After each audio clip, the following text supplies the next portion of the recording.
week when we didn't have enough time, and I started by giving you a little bit of a pen portrait of the picture of Dorian Gray, which is on right now at Arts Centre Melbourne, and it's on until the 31st of July. This is a Sydney Theatre Company production, and it's extraordinarily triumphant for the talent and theatricality. The very finest of entertainment involving this handsome young man and a portrait, literal portrait, that becomes a mirror to this man's soul.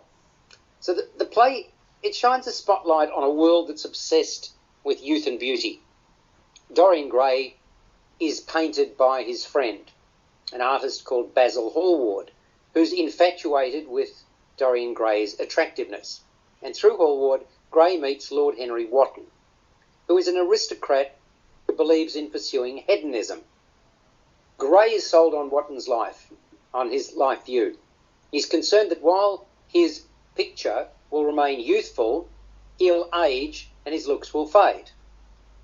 So Gray makes a pact to sell his soul, and that would mean that the painting will weather and not him, right? So basically, he sells his soul, then all will be okay in his life, and all of the negativity associated with aging will be wrought upon the painting. And that enables him, devoid of immediate consequences, to pursue a libertine and sinful life. Pardon me, I was just swallowing at that point. Originally, this was written by Oscar Wilde, the picture of Dorian Gray, back in 1890. And the novel has been really skillfully adapted. It's been condensed and modernised by Kip Williams, and he's the one who also directs the picture of Dorian Gray. It showcases the sublime skills of Erin Jean Norval, and she plays 26 characters in, just an extraordinarily captivating tour de force outing. Just her on stage for 2 hours, without interval, together with a crew. And collectively, they elevate the spectacle into the truly breathtaking. She seamlessly switches personas, time and again, while she's captured live on several video screens by up to 5 camera operators. All of these are dressed in black, all of the camera operators. And hats off to the video designer, David Bergman. Now, as she discards one wig and one costume for another and yet another, credit to the scenic and costume designer Mark Orwell, typical backstage crew, also dressed in black, are there with her to help the transition. So somebody's putting patty cake on her face, and somebody's helping her into the next outfit. Sets too. At least one of them, which is quite large, appear and disappear in seconds, and puppet theatre also plays a part, doesn't it, Jacqui? Yes, it does. Did you not like it? The picture, you're sounding very disconsolate. Oh, no, not at all. No, I'm listening to you, Alex. Oh, well, I'm giving you my views. All seems to be done effortlessly. Can you imagine the amount of preparation that must have gone into perfecting the frequent movement? The choreography, I thought, was outstanding. Did you not? Oh, yeah. I could not imagine how much effort went into planning this. And I found it really, in fact, one of the most interesting aspects was the way the production was exposed to all of us as it was happening, as if you like, with the handheld cameras, the body cameras, and even use of a mobile phone, and yes, the face-changing app that was being used, that the actress did herself during her performance. How do you do that? How do you concentrate on so many things at once? And I loved it felt a lot more kind of raw, and you could forgive the hiccups in some of the lost words because you were actually seeing it as it was happening, not just being acted, but being filmed and displayed at the same time. Sorry, words. I didn't have lost words. Where you had lost words, did you? Oh, yeah, a few, probably 4 or 5 times. Oh, really? A hiccup in the dialogue. Yep. Okay. Sure. But it didn't matter. She just, got over it and kept going. Have you seen anything like this before, Jacqui?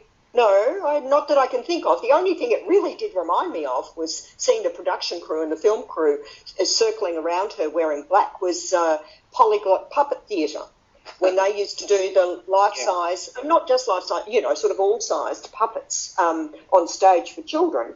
You would see the puppeteers performing, and in fact, not just children, but even, wasn't it The Lion King too, where, we saw all this going on, and very quickly you kind of could ignore them in their black kind of dancing around in the background. But in this case, it was a lot more obvious, and it was part of the entertainment of it, if you like. Well, it reminded me in a different way, but remember when Warhorse came out?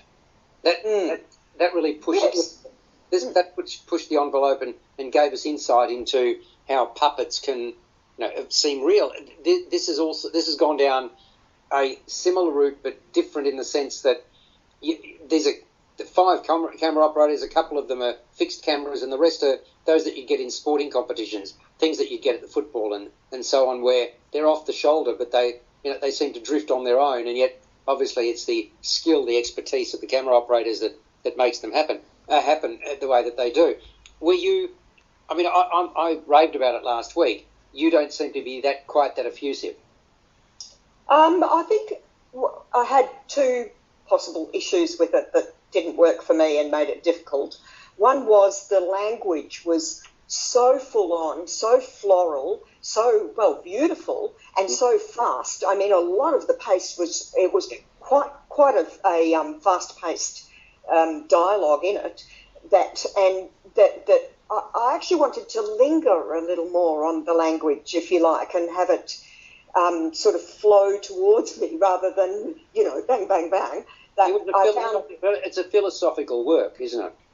Yeah, but it was. I think the delivery was very fast, even in 2-hour production. She barely drew breath, did she not? I found it a fast pace for what I was listening to.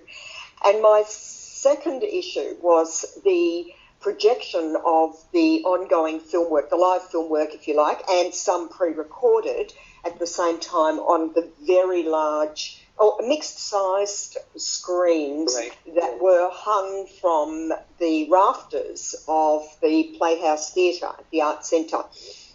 And I would say the ceiling could be, 10 metres, 12 metres, something like that? Yeah. 12 metres, maybe more. Well, I was in the second row, and to look up to a face being projected on a screen quite towards the front of the stage, and the face is up there at the top of this high vertical screen. So I'm almost looking directly up at the ceiling for 80% of the time. You're craning your neck, basically. Is that what you're telling me? Yes. Right. A pain in the neck it was, of the craning of the neck. Jacqui, if it was Sir James Hurd, the screens wouldn't have been large enough. That's you immerse yourself in it. Imagine an IMAX movie, right? I mean, I would have liked to have not been close to the stage. There was no warning, no suggestion of any of this. No, that's correct. In when you purchase your ticket and pay your good money, and then you're sitting there in the second row, and you're basically you have an aching neck from looking to the top of a 12-metre ceiling. Well, look, Erin Jean North. I really think that was an issue. I really do. Understand. But that is not to do with the way it was brought together by the people you see on the stage, and they were without fault. They were amazing. Amazing. Yeah, I mean, look, Erin Jean Norval, unmistakable face of all this artistry, her star that shines the brightest. She acts alongside herself in different guises, as Jacqui said, frequently. And as Dorian Gray, she interacts with the other characters quite conversationally. And to top it all off, she also narrates. And I've not seen anything quite like this before. I thought it was awe-inspiring. It redefines what's possible in a theatrical space when performers are matched with technical genius. So I reckon you go along and you can be mesmerised, notwithstanding the fact that the language at times is difficult to sort of, because of the pacing, etc., you may not capture every word. I get that, but I'm still applauding. I think it's an extraordinary piece of work that should be seen, and it's playing at the Playhouse Arts Centre Melbourne until the 31st of July. So there